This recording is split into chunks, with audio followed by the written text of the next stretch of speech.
Welcome to Worldwide News exclusive live report. Tensions soar as Israeli strikes shake Lebanon. Iran issues die warning. In an escalating crisis that has sent shockwaves throughout the Middle East, Israel's military launched a series of devastating airstrikes in Lebanon overnight, triggering fresh fears of an all-out war.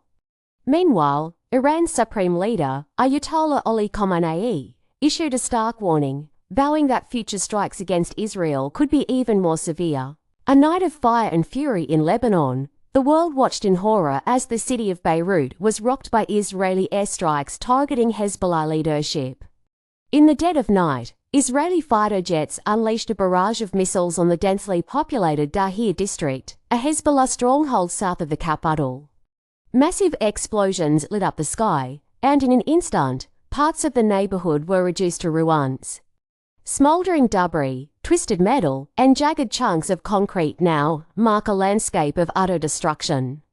Among the key targets, Hashim Safieddine, a high-ranking Hezbollah commander and cousin of the group's slain leader, Hassan Nasrallah. But as the dust settled, a critical question remained unanswered. Did Israel hit its mark? The fate of Safieddine, Hezbollah's presumed successor, is still shrouded in mystery. Israeli officials have neither confirmed nor denied whether he perished in the attack, leaving many to wonder if Hezbollah's leadership was dealt a fatal blow or if Safieddine has escaped to retaliate another day. Iran's supreme leader issues a chilling threat. Amid the chaos in Lebanon, the drama unfolded on another front in Iran.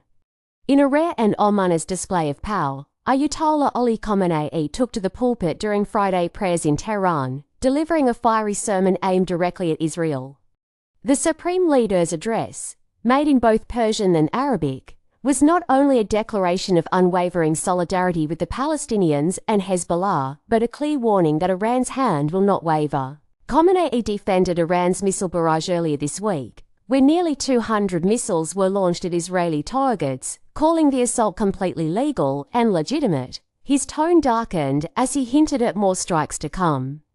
Israel must prepare for even greater retaliation in the future, the Ayatollah warned, sending ripples of fear across the region. His words were a signal to Israel, Hezbollah, and the world. Iran is prepared to double down in this high-stakes battle, and the conflict may be far from over. Rocket fire and sirens, Hezbollah's escalation.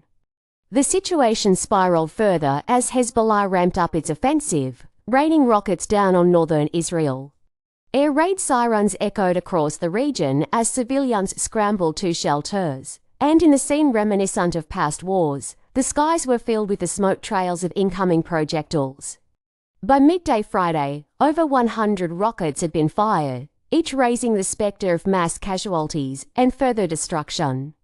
Israeli military forces responded swiftly, but reported no immediate casualties, though the psychological toll on residents remains incalculable. Mass evacuations amid expanding operations. Israel's military, under orders to neutralize Hezbollah forces, expanded its operations deeper into Lebanon. New evacuation warnings were issued across southern Lebanon as Israeli jets struck a crucial border crossing with Syria, a key route for Hezbollah supplies. The bombardment triggered a mass exodus of Lebanese civilians, with the UN Migration Agency reporting that over 235,000 people have fled into neighboring Syria to escape the growing carnage.